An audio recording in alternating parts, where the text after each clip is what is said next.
Rather than that, I would just call myself as a student of life. So what everybody here has been speaking about is, there's a prime difference between being qualified and being educated. So what most of people here are talking about is the system of qualification. So I stand here as a qualified person, but I definitely stand here as a learned person. So the learning actually started when I stopped, focusing on qualification. So it started in 7th standard, where I scored 47 out of 100 in quarterly examination of mathematics. Okay, maybe that was the jargon of mathematics, maybe. But the paradigm shift happened in 10th standard, where I had scored 100 of 100, which I'm not proud of.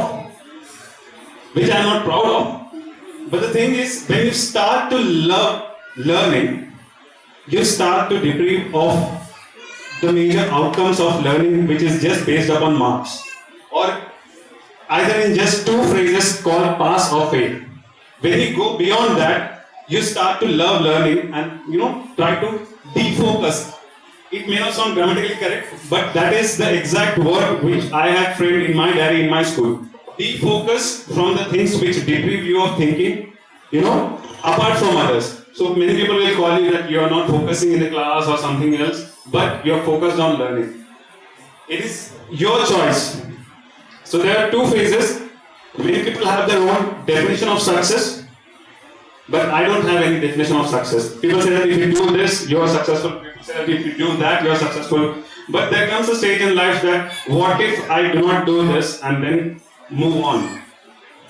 What if? So if you give in to the definition of success of others, then you will tend to be qualified and just, as he was saying, Ahmedabad, London School of Business.